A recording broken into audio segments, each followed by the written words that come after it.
கிறிஸ்துவ இயேசுவுக்குள் மிக பிரியமானவர்களே, மீண்டும் ஒரு புதிய நாள். இது ஆகஸ்ட் மாதம் 10ஆம் தேதி திங்கட்கிழமை காலை பொழுதிலே ஆண்டவருடைய சமூகத்தில் அவரை ஆராதித்து தேவனை மையப்படுத்தும்படி முகநூல் வழியாகவும் நேரடியாக இணைந்திருக்கிற உங்கள் யாவரையும் இயேசு கிறிஸ்துவின் நாமத்தில் அன்போடு வாழ்த்தி வரவேற்றுக் கொள்கிறோம். நம்முடைய ஆரம்ப பிதா, குமாரன், பரிசுத்த ஆவியாகிய திரியேகனுடைய நாமத்தில் உள்ளது. ஆமேன். ஜெபிப்போம். எங்களை நேசிக்கிற எங்கள் நல்ல கடவுளே, இன்னலும் துயரமும் ஆபத்துகளும் வேதனைகளும் கசப்பான அனுபவங்களும் நோயின் கொடுமைகளையும் நிறைந்த இந்த உலகத்தில் உடைய பிள்ளைகளாகி எங்களை ஒவ்வொரு நாளும் இறை சமூகத்திலே உம்முடைய வார்த்தையினாலே நம்பிக்கை தந்து எங்களை கரம் பிடித்து வழிநடத்துகிறதற்காக உமக்கு நன்றி சொல்கின்றோம். அதிகாலை உம்மை தேடுகிறவர்கள் பாக்கியவான்கள். ஆண்டவரே, எங்களுக்கும் இந்த அதிகாலை பொழுதிலே உம்முடைய சமூகத்தை தேட நீ தந்திருக்கிற இந்த பாக்கியமான தருணத்திற்காக உமக்கு நன்றி சொல்கிறோம். வந்திருக்கிற ஒவ்வொருவரையும் ஆண்டவருடைய திருக்கரங்களிலே நாங்கள் ஒப்புக் கொடுக்கிறோம். முகநூல் வழியாக, இணையதள வழியாக இந்த ஆராதனையிலே இணைந்திருக்கிற யாவரையும் நம்முடைய கரத்தில் ஒப்புக் கொடுக்கிறோம். கடவுளை, இந்த ஆராதனை எங்கள் ஒவ்வொருவருக்கும் ஆசீர்வதித்து தாரும். நாங்கள் கேட்கிற சத்தியங்கள் எங்கள் ஜீவனுக்கு பிரயோஜனம் உள்ளதாய் அமைய, எங்கள் விண்ணப்பங்கள், வேண்டுதல்கள் ஆண்டவருடைய சமூகத்தில் கேட்கப்பட, எங்கள் ஆண்டவரை உள்ளத்தின் ஆழத்திலிருந்து மகிழ்ச்சியோடு உம்மை துதித்து ஆராதித்து மையப்படுத்தி பாடுகிற பாடல்கள், துதிகளின் சத்தம் உடைய தேவ சமூகத்தில் ஏற்ற கடவுள் எங்களை வல்லமையாக எடுத்து பயன்படுத்தும். இயேசு நாமத்தில் கேட்கிறோம் எங்கள் ஜெபங்கள் நல்ல பிதாவே. ஆமேன்.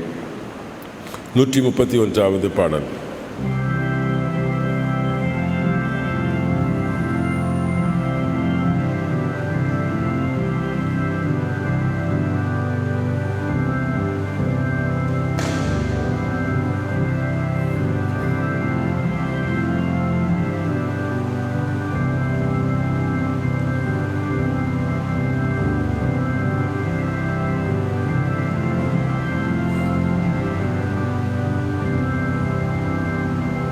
விசுவாசியின் காதில் பட இயேசு என்ற நாமம் விருப்பாயவ செவியில் தொனி இனிப்பாகுது பாசம். விருப்பாயவ செவியில் தொனி இனிப்பாகுது பாசம். பசித்த ஆத்துமாவை பசியாற்றும் மன்னா அதுவே. மூசை பாருதல் இழைத்தோர்க்கெல்லாம் மோற்றும் அந்த பெயரே. மூசை பாருதல் இழைத்தோர்க்கெல்லாம் மோற்றும் அந்த பெயரே. துயரை அது நீக்கி சுகமாக்கி குணப்படுத்தும். பயங்கள் யாவும் இயேசு என்றால் பரந்தோடியே போகும். பயங்கள் என்போம் இயேசு என்றால் பரந்தோடியே போகும். காயப்பட்ட இருதயத்தை கழுவி சுத்தப்படுத்தும். மாயை கொண்ட நெஞ்சையது மயக்கமின்றி விடுக்கும். மாயை கொண்ட நெஞ்சையது மயக்கமின்றி விடுக்கும். எல்லை இல்லா கிருபை தீரள் ஏற்று நிறைந்திருக்கும். எல்லா நாளும் மாறா செல்வம் இயேசு என்ற பெயரே. எல்லா நாளும் மாறா செல்வம் இயேசு என்ற பெயரே. என் ஆண்டவா என் ஜீவனே என் மார்க்கமே முடிவே என்னால் வரும் துதியை நீரே ஏற்று கொள்ளும் தேவே என்னால் வரும் துதியை நீரே ஏற்று கொள்ளும் தேவே. 118வது சங்கீதம் 7 முதல் 16 முடிவுள்ள வசனங்களை நான் வாசிக்க கேட்கலாம். சங்கீதம் 18 வசனங்கள் 7 முதல் 16 முடிய உள்ள வசனங்களை முறையாக வாசிப்போம். அப்பொழுது பூமி அசைந்து அதிர்ந்து அவர் கோபம் கொண்டபடியால் பர்வதங்களின் அஸ்திபாரங்கள் குலுங்கி அசைந்தன.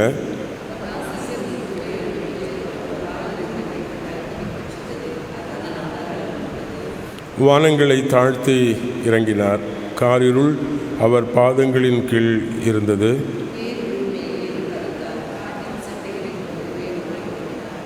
இருளை தமக்கு மறைவிடமும் கரும் புலன்களையும் ஆகாயத்து கார் மேகங்களையும் தம்மை சூழும் கூடாரமும் ஆக்கினார்.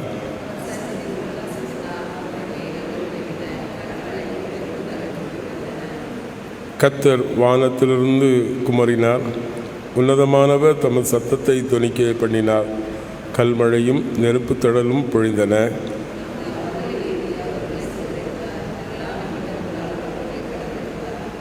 அப்பொழுது கர்த்தாவே, உமது கண்டிப்பினாலும் உமது நாசியின் சுவாச பெருங்காற்றினாலும் தண்ணீர்களின் மதகுகள் திறவுண்டு பூதலத்தின் அஸ்திபாரங்கள் காணப்பட்டன.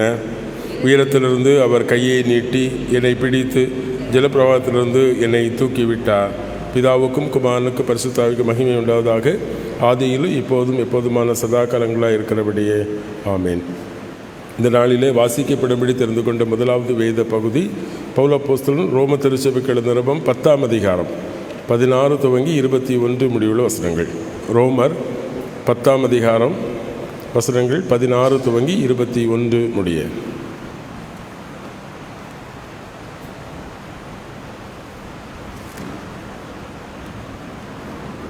ரோமர் 10ஆம் அதிகாரம் வசனங்கள் 14 முதல் 21 முடிய.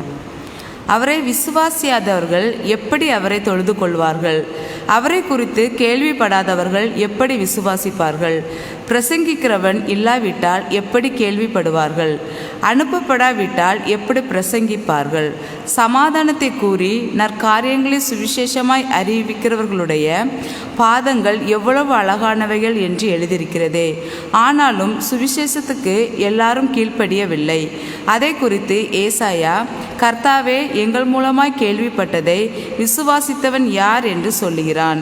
ஆதலால் விசுவாசம் கேள்வினாலே வரும், கேள்வி தேவனுடைய வசனத்தினாலே வரும். இப்படி இருக்க அவர்கள் கேள்விப்படவில்லையா என்று கேட்கிறேன். கேள்விப்பட்டார்கள். அவைகளின் சத்தம் பூமி எங்கும், அவைகளின் வசனங்கள் பூச்சக்கரத்து கடைசி வரைக்கும் செல்லுகிறதே. இஸ்ரவேலர் அதை அறியவில்லையா என்று கேட்கிறேன். அறிந்தார்கள். முதலாவது மோசே, எனக்கு ஜனங்கள் அல்லாதவர்களை கொண்டு நான் உங்களுக்கு எரிச்சல் உண்டாக்குவேன், புத்தியினம் உள்ள ஜனங்களாலே உங்களுக்கு கோபம் மூட்டுவேன் என்றான்.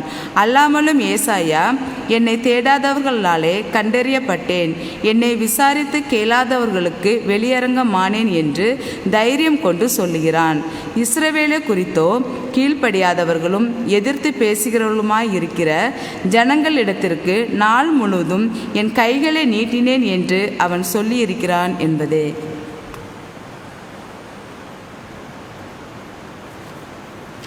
வாசிக்கப்படும் பிடித்திருந்து கொண்ட நற்செய்தி வேத பகுதி மத்தேயு எழுதிய நற்செய்தி நூல் 14ஆம் அதிகாரம் 22 துவங்கி 33 முடிவுள்ள பகுதிகளை படிக்க கேட்கலாம். மத்தேயு 14ஆம் அதிகாரம் வசனங்கள் 22 முதல். தம் ஜனங்களை அனுப்பிவிடுகையில் தம் சீஷருடனே படகில் ஏறவும் தமக்கு முன்னே அக்கறைக்கு போகவும் அவர்களை கட்டாயப்படுத்தினார். அவர் ஜனங்களை அனுப்பிவிட்ட பின்பு தனியே ஜெபம் பண்ண ஒரு மலையின் மேல் ஏறி சாயங்காலமான போது அங்கே தனிமையாய் இருந்தார். அதற்குள்ளாக படகு கரையிலிருந்து வெகு தூரம் போயிருந்தது. எதிர்காற்றடிக்கவே அது அலைகளினால் அலைவுபட்டது. இரவின் 4ஆம் ஜாமத்தில் இயேசு கடலின் மேல் நடந்து அவர்களிடம் வந்து, அவர் கடலின் மேல் நடக்கிறதை சீஷர் கண்டு கலங்கி ஆவேசமென்று சொல்லி பயத்தினால் அலறினார்கள். உடனே இயேசு அவர்களோடு பேசி, தைரியமாயிருங்கள், நான் தான், பயப்படாதிருங்கள் என்றார். அதற்கு பேதுரு, ஆண்டவரே, நீரேயானால் நான் ஜலத்தின் மேல் நடந்து உம்மிடம் வர கட்டளையிடும் என்று சொன்னான். அவர் வா என்றார். அப்பொழுது பேதுரு படவை விட்டிறங்கி ஜலத்தின் மேல் நடந்து இயேசுவை கிட்டி வந்தான். காற்றை கண்டபோதோ பயந்து அமிழ்ந்து போகையில், ஆண்டவரே, என்னை இரட்சியும் என்று கதறி கூப்பிட்டான். உடனே இயேசு கையை நீட்டி அவனை பிடித்து, அற்ப விசுவாசியே, ஏன் சந்தேகப்பட்டாய் என்றார். அவர்கள் படவில் ஏறவே காற்று அமர்ந்தது. அப்பொழுது படவில் உள்ளவர்கள், மெய்யாகவே நீர் தேவகுமாரன் என்று சொல்லி அவரை பணிந்து கொண்டார்கள் என்பதே. இணைந்து நம்முடைய விசுவாசத்தை அப்போஸ்தல விசுவாச பிரமாண முறைமையின்படி அறிக்கை செய்வோம். பரலோகத்தையும் பூலோகத்தை படைத்த சர்வவல்ல பிதாவாகிய கடவுளை விசுவாசிக்கிறேன். அவருடைய ஒரே குமாரனும் நம்முடைய ஆண்டவருமாகிய இயேசு கிறிஸ்துவை விசுவாசிக்கிறேன். இவர் பரிசுத்த ஆவியினால் கற்பத்தில் உட்பவித்து கனிமண்டலத்தில் பிறந்து பொந்தி பிலாத்தின் கீழ் பாடுபட்டு சிலுவையில் அறையுண்டு மரித்து அடக்கம் பண்ணப்பட்டார். பாதாளத்தில் இறங்கி 3ஆம் நாள் மரித்தொருந்து உயிர்த்தெழுந்தார். பரத்துக்கேறி சர்வவல்ல பிதாவாகிய கடவுளுடைய வலதுபாசத்தை வீற்றிருக்கிறார். அவ்விடத்திலிருந்து உயிரோரையும் மருத்துவரையும் நயந்திருக்க வருவார். பரிசுத்த ஆவியானோர் விசுவாசிக்கிறேன். பொதுவான பரிசுத்த கிறிஸ்தவ சபையும் பரிசுத்தவானுடைய ஐக்கியமும் பாவ மன்னிப்பும் சரீர விடுதலும் நித்திய ஜீவனும் என்று விசுவாசிக்கிறேன். ஆமென். பிதாவாகிய கடவுளிடமிருந்தும் குமாரனாகிய கிறிஸ்து இயேசுவிடமிருந்தும் உங்கள் அனைவருக்கும் கிருபையும் சமாதானமும் உண்டாவதாக. ஆமீன். இது காலை வேளையிலும் சிந்தனைக்காக தெரிந்து கொண்ட வேத பகுதி, நான் வாசிக்கிற நற்செய்தி வேத பகுதி, தூய மத்தேயு 14ஆம் அதிகாரம் 22வது வசனம்.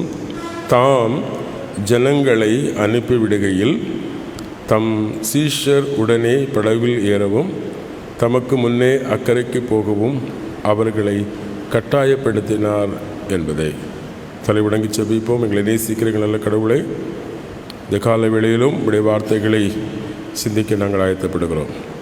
கர்த்தாவே, நீர் பேசும், நாங்கள் கேட்கிறோம். கேட்கிறதாய் மாத்திரமல்ல, நம்முடைய வசனங்கள் எங்கள் இருதயங்களிலே ஆழமான விசுவாசத்தையும் விசுவாசத்திற்கு ஏற்ற கிரியைகளையும் வெளிப்படுத்த அருள் தாரும். கிறிஸ்து வழியாய் மன்றாடுகிறோம் எங்கள் ஜெபங்களும் நல்ல பிதாவே. ஆமென். கிறிஸ்து இயேசுக்குள் பிரியமானவர்களே, ஆண்டவர் இயேசு கிறிஸ்து கடலின் மேல் நடக்கிற இந்த நிகழ்வை மத்தேயு, மார்க்கு, யோவான் ஆகிய 3 நற்செய்தியாளர்களும் குறிப்பிடுகிறார்கள். லூக்கா இந்த நிகழ்ச்சியை குறிப்பிடவில்லை. யோவான் இந்த நிகழ்ச்சியை சாதாரணமாக விவரிக்கிறார். பொதுவாக மார்க்கு நற்செய்தி நூலிலே இயேசு கிறிஸ்துவுடைய நிகழ்வுகளை விரிவாக விவரிக்கிற பொழுது அதை தொடர்ந்து வருகிற மத்தேயு சுருக்கமாக நிகழ்ச்சிகளை விவரிப்பது வழக்கம். ஆனால் மத்தேயு நற்செய்தியாளர் இந்த ஒரு நிகழ்வை மட்டும் பிற நூற்களிலே வெளிப்படுத்தப்பட்டதை விட சற்று விரிவாகவே விளக்குகிறார். குறிப்பாக மற்றவர்கள் குறிப்பிடாத ஒரு நிகழ்வு, பேதுருவை பற்றிய குறிப்பு மற்ற நிகழ்வுகளில், மற்ற நற்செய்தியாளர் குறிப்பிட்ட நிகழ்வுகளை குறிப்பிடவில்லை. ஆகவே மத்தேயு பேதுருவை குறித்த நிகழ்வு குறிப்பிடுகிறார். மத்தேயு ஏன் இந்த நிகழ்வை இப்படி விவரிக்கிறார் என்பதற்கு ஒரு காரணம் இருக்கிறது. காரணம், இயேசு கிறிஸ்து அவர் இந்த உலகத்திலே திருச்சபை ஸ்தாபித்து விண்ணகத்திற்கு ஏறின பிற்பாடு கிட்டத்தட்ட முதல் தலைமுறை கிறிஸ்தவர்கள் அவர்கள் மடிந்து போகிற ஒரு தருணத்திலே தான் நற்செய்தி நூல்கள் எழுதப்படுகிறது. அடுத்த தலைமுறை அந்த ஆதி திருச்சபையிலே துன்புறுத்துதல் அதிகமாக இருந்தது. கிறிஸ்துவை விசுவாசித்தவர்கள், ஏற்றுக்கொண்டவர்கள் வாழ்க்கையிலே அநேக இரத்த சாட்சிகளாக மரித்தார்கள், துன்புறுத்தப்பட்டார்கள். யூதர்களாலும் ரோம அதிகாரிகளாலும் பிற சமயத்தவர்களாலும் கிறிஸ்துவை ஏற்றுக்கொண்டவர்களை துன்புறுத்தி திருச்சபையிலே அநேகர் கிறிஸ்துவை ஏற்றுக்கொண்டவர்கள் மடிந்து போனார்கள், துன்பத்தை சந்தித்தார்கள். அந்த தருணத்தில் தான் விசுவாசிகளுக்கு ஒரு பெரிய கேள்வி ஏற்படுகிறது.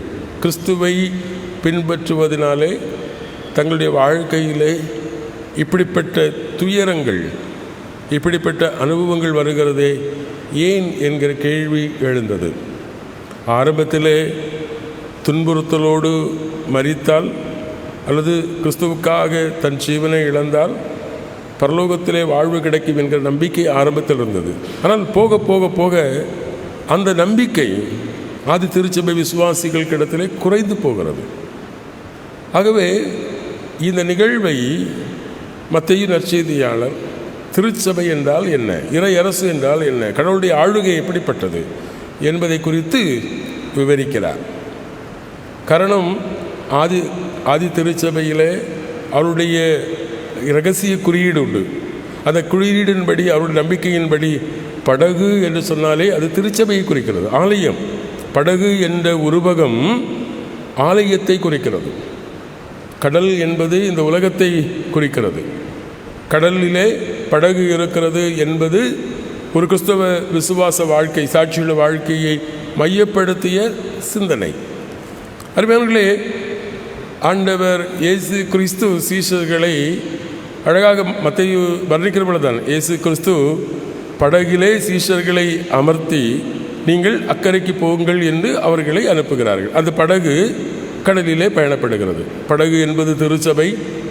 கிறிஸ்து தம்முடைய விசுவாசத்தினாலே தமக்கு சொந்தமாக்கி கொண்ட மக்களை திருச்சபையிலே அவர் அனுதினமும் சேர்த்து கொண்டிருக்கிறார். திருச்சபையிலே சேர்க்கப்பட்டவர்கள் உலகம் என்று சொல்லுகிற அந்த கடலிலே வாழுகிறார்கள்.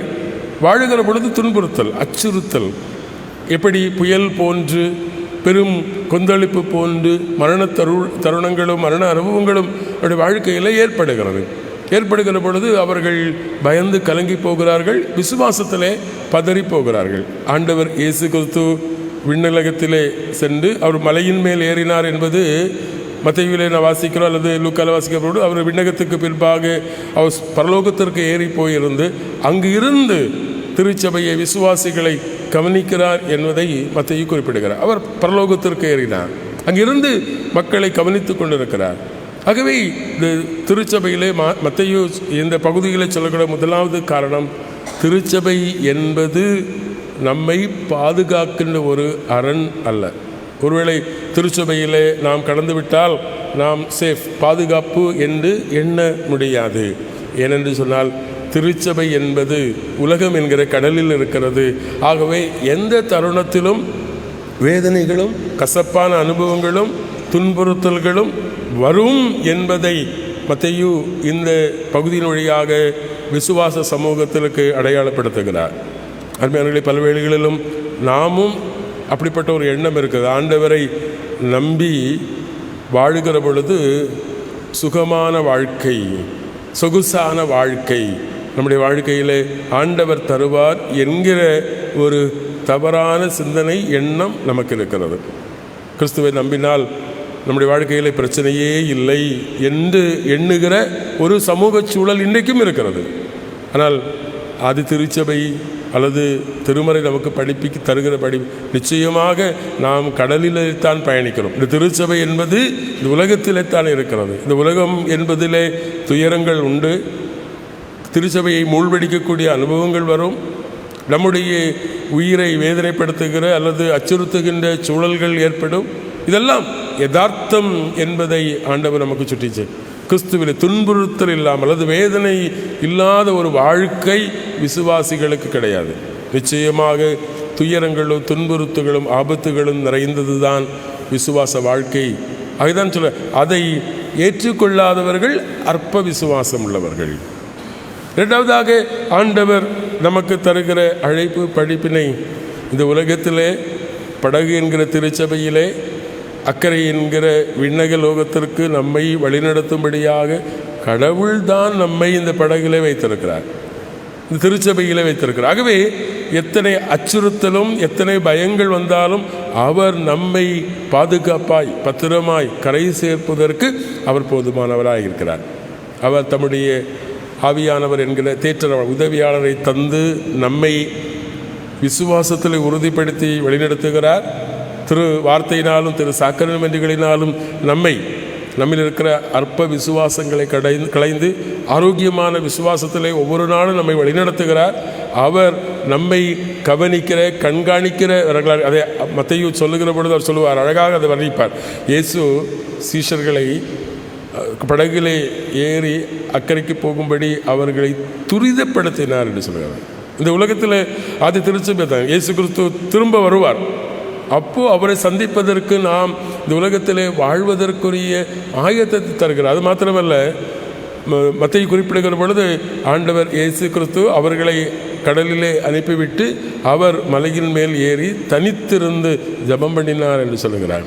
கிறிஸ்துவுக்குள் பிரியமானவர்களே, ஆண்டவர் இயேசு கிறிஸ்து இன்றும் ஒவ்வொரு நாளும் நம்மை கண்காணித்து நம்மை பராமரித்து நம்முடைய பலகீனங்கள், நம்முடைய ஆபத்துகள், நம்முடைய சோர்வுகள் எல்லாவற்றிலும் நமக்கு உதவி செய்கிற ஆண்டவராக இருக்கிறார். ஆகவே ஆண்டவருக்கு அல்லது மத்தேயு அல்லது ஆதி திருச்சபை அல்லது இறை வார்த்தை நமக்கு தருகிற நம்பிக்கை, திருச்சபை என்கிற வாழ்க்கை அல்லது விசுவாச வாழ்க்கையிலே கஷ்டங்களும் துன்புறுத்தல் வந்தாலும் ஆண்டவர் கைவிட மாட்டார். அவர் நம்மை கவனித்து கொண்டிருக்கிறார். அழகாக அது இடைச்சொருகளிலே பேதுருவுடைய அனுபவத்தை சொல்கிற பொழுது, கடல் மேல் நடந்து வருகிற இயேசுவை கண்டு, கடல் மேல் நடந்து வருகிற இயேசு என்பது ஆண்டவர் இயேசு கிறிஸ்து 3.5 ஆண்டு காலம் கலிலேயா எருசலேம் பகுதியிலே அவர் செய்த ஊழியம். அவர் கடல் மேல் நடந்து வந்தார். அவரு அந்த பெரும் கொந்தளிப்பு கல்லை பயன்படுத்தலை. அவர் பேதுரு சொல்கிற, ஆண்டவரே நீர் நடக்க முடியுமானால், நீரே ஆனால் நானும் நடக்கட்டும்.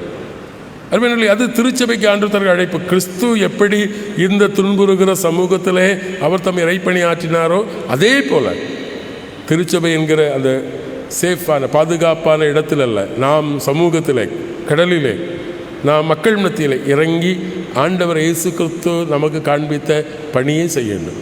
அதிலே ஆபத்துகள் உண்டு. ஆனால் விசுவாசம் குன்றி போகிற பொழுது நாம் மூழ்கி போகிறோம், நாம் விழுந்து போகிறோம். அப்போ தான் சொல்கிறார் பாருங்கள், பேதுரு சொல்லுகிற பொழுது, ஆண்டவரே நீரே ஆனால் என்னையும் நடக்க செய்யும். அதான் ஆண்டவர் நமக்கு தர விசுவாசம். கடவுளிலே, கிறிஸ்துவிலே நாம் நம்பிக்கை கொண்டிருந்தால் நிச்சயமாக துன்புறுத்தப்படுகிற இந்த உலகத்திலே நம்மால் அவர்களுக்கு நன்மை செய்ய முடியும். கிறிஸ்து நமக்கு காண்பித்திருக்கிற உதவியே அவர்களுக்கு செய்ய முடியும். ஏன்னா கிறிஸ்து இந்த கடலின் மேல் நடந்திருக்கிறார், நமக்கும் நடக்கக்கூடிய ஆற்றல் தருகிறார். ஆனால் உலகத்தை கண்டு, கடலை கண்டு, ஆழத்தை கண்டு, அலைகளை கண்டு நாம் பயந்து விடக்கூடாது. காரணம், ஆண்டவர் நம்முடைய நிழலாய் நம்மோடு கூட இருக்கிறார். எந்த தருணத்திலே நாம் வீழ்ந்து போடுகிறோமோ அப்பொழுது அவர் கரம் நீட்டி நம்மை தூக்குவதற்கு அவர் வல்லவராக இருக்கிறார். பல வேளைகளில் பேதுருவை போல நாம் இது உலகத்தின் அனுபவங்களை கண்டு பயந்து நடுங்குகிறோம். ஆனாலும் அந்த தருணத்திலும் நம்முடைய பலகீனங்களை ஆண்டவர் அறிகிறார். நம்மளே விசுவாசத்தை அவர் தருகிறார். வசனத்தை கொண்டு நம்மை தேற்றுகிறார்.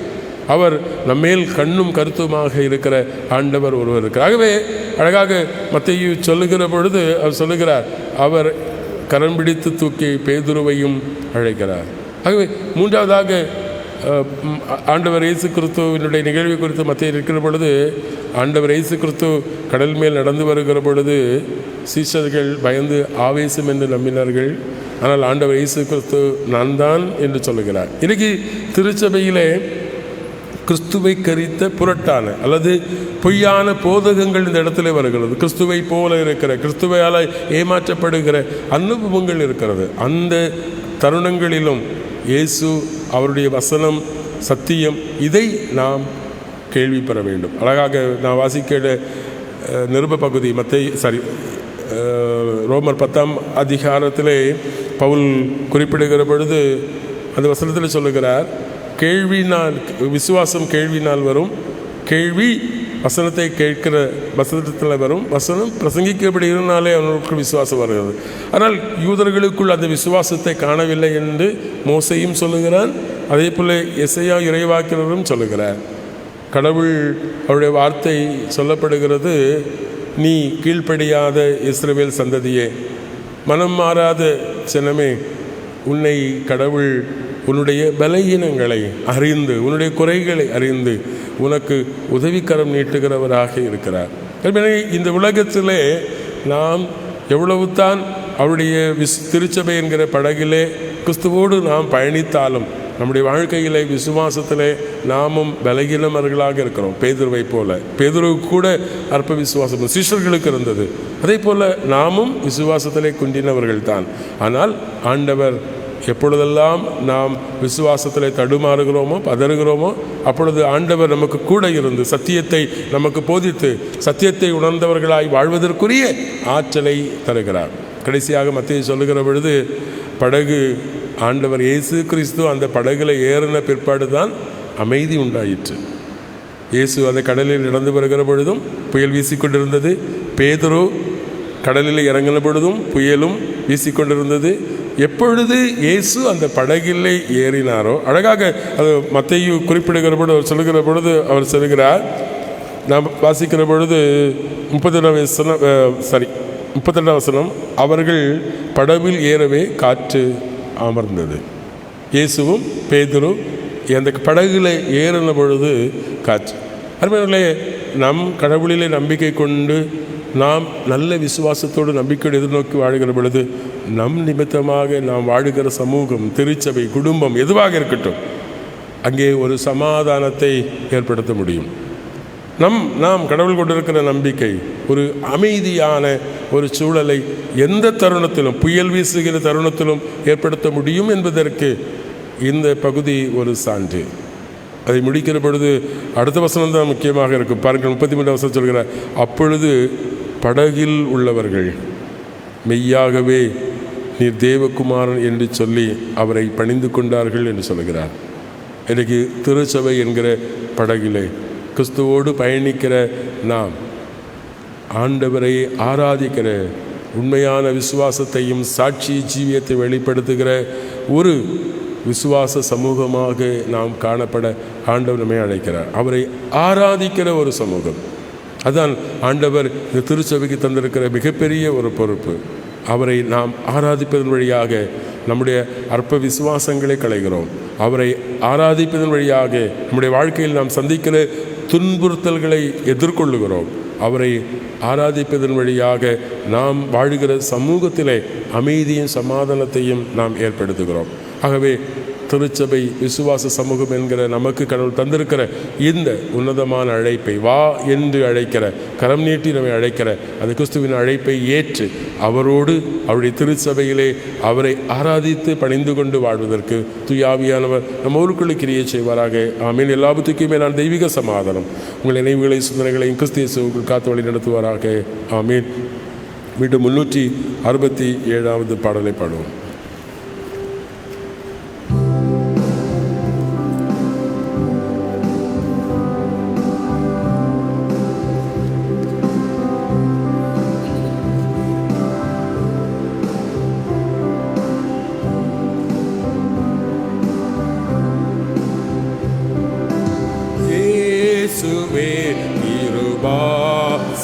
கிருபாசனபதியே கெட்ட இளைஞன் என்னை மீட்டரு இயேசுவே கிருபாசனபதியே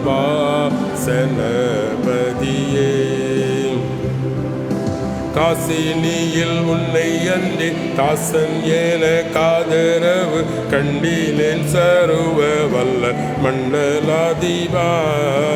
காசினியில் உன்னை அன்றி தாசன் என காதரவு கண்டிலேன் சருவ வல்ல மண்டலாதிபா. நேசமாய் இழக்கிறங்கி மோசமனு காது காத்து, நேசமாய் இழக்கிறங்கி மோசமனு காது காத்து, நித்தனேயனை திருத்தி வைத்தருள் புத்தி வருத்தி இயேசுவே கிருபாசனபதியே.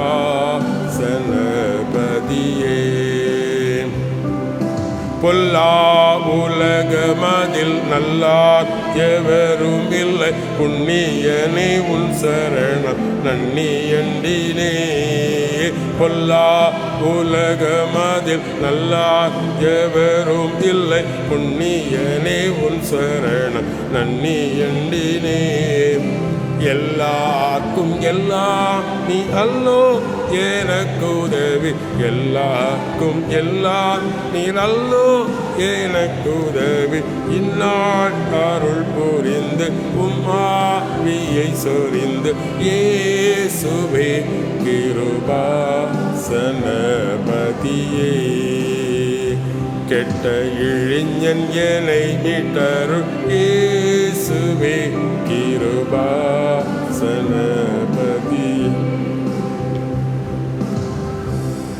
ஜெபிப்போம்.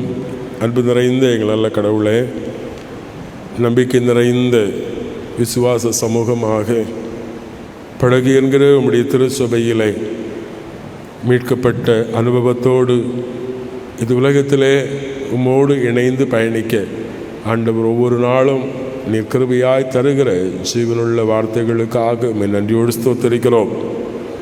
ஆண்டவரே, நாங்கள் படகில் பயணித்தாலும் கடல் ஆபத்துகள் நிறைந்தது போல இந்த உலகத்திலே எங்கள் விசுவாசத்தை சீர்குலைக்கின்ற சோதனைகளை நாங்கள் அனுதினம் ஆண்டவரே கடந்து வருகிற மக்களாக இருக்கிறோம்.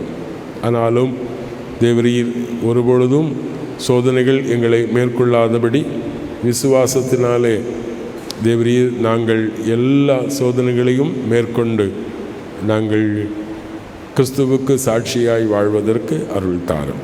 அன்பு நிறைந்த கடவுளே, இந்த காலை பொழுதிலும் நன்றியோடு இப்படி திருமுகத்தில் நோக்கி பார்க்கிற ஒவ்வொரு உள்ளங்களையும் ஆண்டவர் ஆசீர்வதியும். அவர் தம் குடும்பங்கள் வாழ்வுகளிலும் உம்முடைய கிருபையும் சமாதானம் நன்மையும் நிறைந்திருக்கட்டும். ஆண்டவரை வெளியூர்களிலே தூர இடங்களிலே இருந்து கொண்டு இந்த அதிகாலை ஆராதனையிலே முகநூல் வழியாக இணையதள வழியாக இணைந்திருக்கிற யாவரையும் ஆண்டவர் ஆசீர்வதியும். கர்த்தாவே, திருச்சபை குடும்பங்களை பொறுப்பெடுத்துக் கொள்ளும். சமாதான சந்தோஷம் நன்மை நிறைவாழ்வை தாரும். துயரப்படுகிற துன்புறுத்தப்படுகிற வேதனைப்படுகிற குடும்பங்களிலும் கடவுள் நம்பிக்கையும் விசுவாசத்தையும் தந்து பலப்படுத்தும். ஆண்டவரே, தூர இடங்களிலே குறிப்பாக வளைகுடா பகுதியில் இருக்கிற குடும்பங்களை கர்த்தர் பாதுகாப்பாக இருப்பதற்கு தேவன் உம்முடைய சட்டையிலே மறைத்து காத்துக்கொள்ளும். எங்கள் குடும்பங்களை வியாதிகளோடு இருக்கிற மக்கள், நோய்வாய்ப்பட்டு இருக்கிற மக்கள் ஒவ்வொருவரையும் ஆண்டவர் சந்தியும். கடவுள் அவர்களுக்கு வேண்டி நல்ல சுகத்தை ஆண்டவர் தாரும். எங்கள் குடும்பத்தின் ஆண்டவரே பிள்ளைகளை ஆசீர்வதியும். கடவுளிலே வசனத்திலே வளர கிருபை செய்யும். கல்விகளை சிறந்து விளக்கு நல்ல ஞானத்தை தாரும். வாழ்க்கை பிள்ளைகளும் கர்த்தருக்கு பிரியமாய் தங்களை காத்துக்கொள்ள கிருபை தாரும்.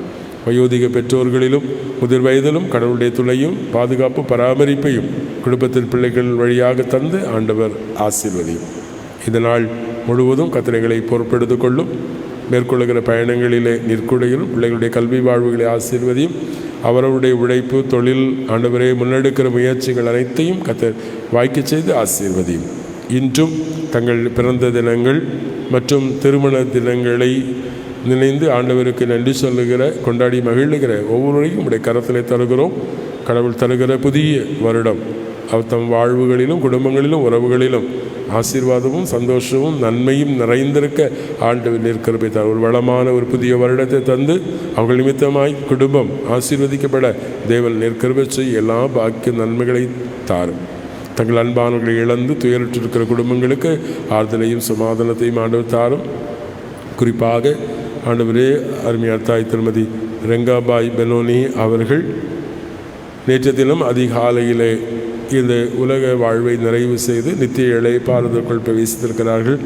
அவருடைய ஆண்டவரே பிரிவு நிமித்தமாக துயருற்றிருக்கிற அருமையான பிள்ளைகள் குடும்பங்கள் ஒவ்வொருவருக்கும் வேண்டிய ஆறுதலையும் சமாதானத்தை தாரும். பயணப்பட்டிருக்கிற பிள்ளைகளுடைய பயணங்களிலும் ஆண்டவருடைய கிருபை பாதுகாப்பு தங்கியிருக்கட்டும். இன்றும் ஆண்டவரே பிற்பகல் நடைபெறுகிற அவர்களுடைய நல்ல அடக்க ஆராதனையிலே உம்முடைய பிரசன்னம் தங்கியிருக்கட்டும். அவர்களுக்கு அஞ்சலி செலுத்த தூர இடங்களிலிருந்து வருகிற மக்கள் அவருடைய பயணங்களை கர்த்தர் வாய்க்க செய்து ஆண்டவரே இந்த அடக்க ஆராதனை சிறப்பாய் நடைபெற தேவன் நீர் கிருபை தர வேண்டுமாக ஜெபிக்கிற. விசேஷமாய் குடும்பத்தின் மக்களை, சொந்தங்கள், உறவுகளை, திருச்சபையை கர்த்தாவே தேற்றி விசுவாசத்திலே பலப்படுத்தி மெய்யான ஆறுதலை சமாதானத்தை தந்துள்ள வேண்டுமாக நாங்கள் ஜெபிக்கிறோம். தொடர்ந்து கர்த்தாவே இந்த நாள் முழுவதும் எங்கள் ஒவ்வொருவரையும் ஆண்டவர் பொறுப்பெடுத்துக் கொள்ளும். சமாதானத்தோடு காத்துக்கொள்ளும். இறை வழிநடத்துதலை எங்களுக்கு தாரும். குறைகள் எல்லாவற்றையும் ஆண்டவர் பொறுத்துக் கொள்ளும். கிறிஸ்து இயேசுவின் நாமத்திலே தாழ்மையாக கேட்கிறோம் எங்கள் ஜெபங்கள் நல்ல பிதாவே, ஆமேன். பரமண்டலங்களில் இருக்க எங்கள் பிதாவே, உம்முடைய நாமம் பரிசுத்தப்படுவதாக. உடைய ராட்சியம் வருவதாக. உடைய சித்த பரப்பிடத்திலே செய்யப்படுவது போல புகழை செய்யப்படுவதாக. அனல் வேண்டிகள் ஆகாரத்தில் எங்களுக்கு தாரும். எங்கள் கடனாளிகளுக்கு நாங்கள் மன்னித்திருக்கிறது போல் எங்கள் பாவங்களுக்கு மன்னியும். எங்களை சோதனைக்கு உட்படப்படாமல் தீமிஷ்த்துக் கொள்ளும். ராட்சியமும் வல்லமையும் மகிமையும் என்னதேக்கும் விளைவுகளே. ஆமேன். நம்முடைய ஆண்டவராகிய இயேசு கிறிஸ்துவின் கிருபையும் பிதாவாகிய கடவுளுடைய அன்பும் தூய ஆவியானுடைய அந்யோன்யம் வெளியெடுத்தது சமாதானமும் உங்கள் அனைவரோடும் இன்னும் நிறைவாய் தங்கியிருப்பதாக. ஆமேன். என் ஆத்மாவே கர்த்தரை ஸ்தோத்திரி, என் முழுமை பரிசுத்த நாமத்தை ஸ்தோத்திரி. என் ஆத்மாவே கர்த்தரை ஸ்தோத்திரி, அவர் செய்த சகல உபகாரங்களை மறவாதே. ஆமேன். கர்த்தாவின் சமாதானம் உங்களோடு இருப்பதாக. சமாதானத்தோடு சென்று வாருங்கள்.